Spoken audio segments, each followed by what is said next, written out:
Good morning. আমি Rajshri Bengali ব্লগে সবাইকে স্বাগতম। আশা করি সবাই খুব ভালো আছেন।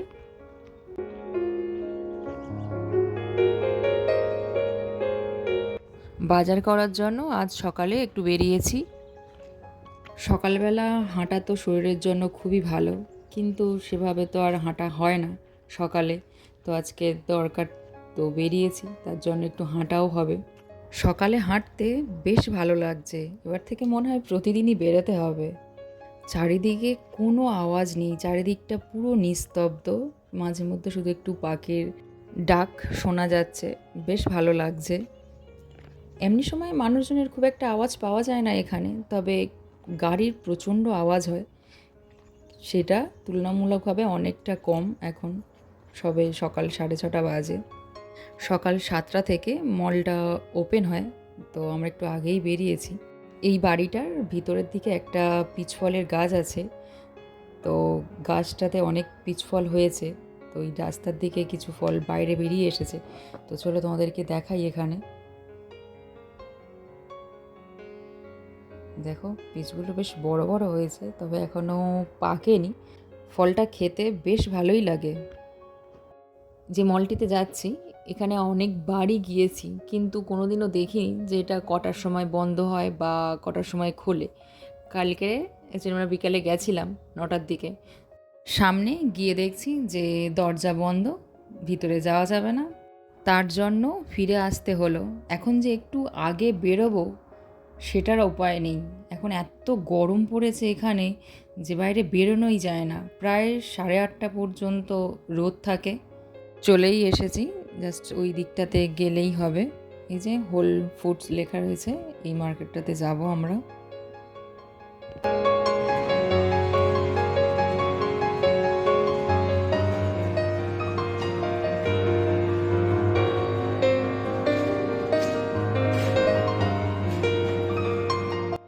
সবগুলোকে এখানে কি দারুণভাবে সাজিয়ে রেখেছে। এর থেকে এত সুন্দর স্মেল বেরোয়, যেখানে আসলেই মনে হয় যে কিছুক্ষণ দাঁড়িয়ে থাকি।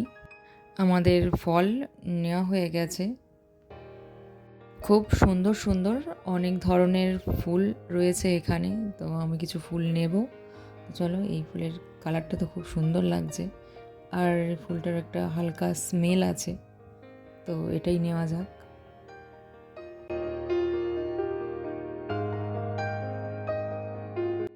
তো আমরা বেরিয়ে এসেছি, এবার বাড়ির দিকে ফিরে যাব। এখানে সিয়াটেলে আর্ট কার এক্সিবিশন রয়েছে, তো আজকে আমরা যাব, গিয়ে দেখব কেমন হয় এক্সিবিশনটি।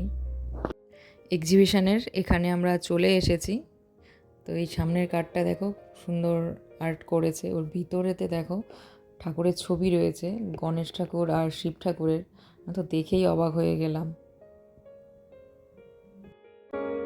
এই গাড়িটাকে পুরো ময়ূর বানিয়ে দিয়েছে, খুব সুন্দর ময়ূরের আর্ট করেছে এই গাড়িটার উপরে। একটা খুব সুন্দর আর্ট করেছে। এই গাড়িটার উপরে একটা অ্যানিমেলের স্ট্যাচু বানিয়েছে, তো আমি এর নাম ঠিক জানি না, তো আপনারা কেউ জানলে আমাকে জানাবেন। স্টোন দিয়ে পুরো গাড়িটার উপরে আলপনা করেছে চারিদিকটা, খুব সুন্দর লাগছে দেখতে। অনেক কালারের স্টোন আছে এখানে। এখানে শুধু একটা পাখি এঁকেছে, তবে গাড়ির কালারটা খুব সুন্দর লাগছে, দারুণ কালার করেছে এটাতে। আর এই কারটাকে দেখো, এখানে লাইটের সামনে আইল্যাশ লাগিয়েছে, ওপরেতে ড্রেস, একটা ডলের পেন্ট করেছে। সাইডে তো এখানে রয়েছে শু, চশমা, কিছু ইয়াররিংস, ব্যাঙ্গেলস, ব্যাগস, সব কিছু দিয়ে এটাকে বানিয়েছে। পুরো মেয়েদের জিনিসপত্র দিয়েই বানিয়েছে এটাকে। এই গাড়িটাকে স্পাইডার বানিয়েছে, সামনে মুখ, দুই পাশে পা, আর পিছনের দিকটাতে বডি বানিয়েছে। সবার ইচ্ছা মতো এটার উপরে আঁকছে, লিখছে, তা আমিও একটু লিখলাম। এটাকে বিটেলের মতো করেছে, আর এর ভিতরটা তো খুবই সুন্দর, পুরো রুমের মতো সাজিয়ে রেখেছে, দারুণ করেছে দেখো। এর মধ্যে একটা ইভেন্ট চলছে।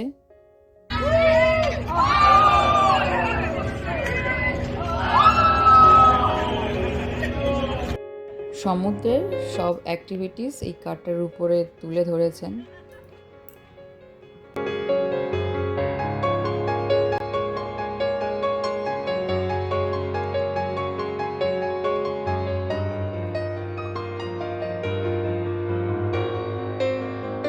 এই গাড়িটা যিনি আর্ট করেছেন তার প্রচুর ধৈর্য আছে, পুরো গাড়িটাকে ডট ডট দিয়ে আর্ট করেছে, দারুণ লাগছে দেখতে।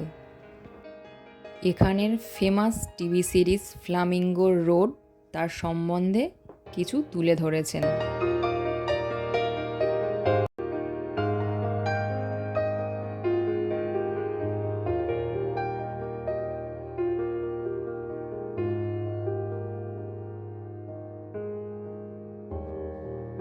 এখানে প্রতিটি গাড়ি ভিন্ন ভিন্নভাবে আর্ট করে তুলে ধরেছেন।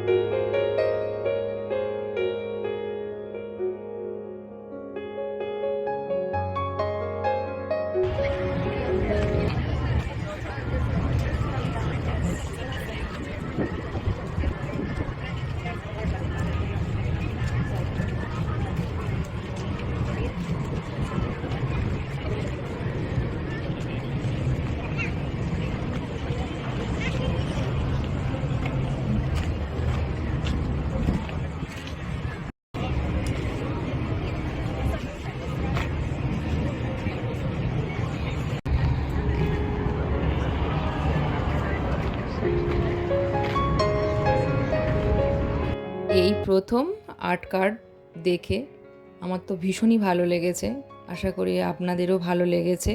কেমন লাগলো আমাকে জানাবেন। আবার দেখা হবে পরের আরও একটি ব্লগে। সবাই ভালো থাকবেন, সুস্থ থাকবেন। Bye bye.